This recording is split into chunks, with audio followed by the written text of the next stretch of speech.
Chadema wanakusanya fedha kwa kisingizio cha kwenda kuandaa umma ili wakatae uchaguzi, ili wasimamishe uchaguzi, lakini kuna agenda asiri.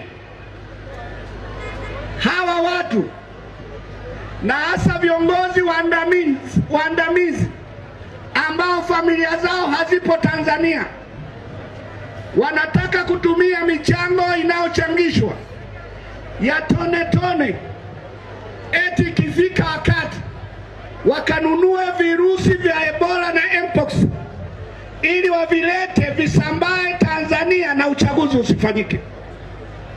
Wako tayari kuwaumiza Watanzania kwa kupandikiza virusi vya Ebola wakati wa uchaguzi ili uchaguzi usimame.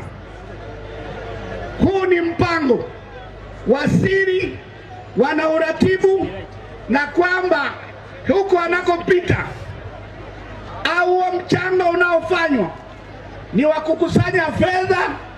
Wameshakutana na watu wanunue hivyo virusi, eti ikifika wakati wa uchaguzi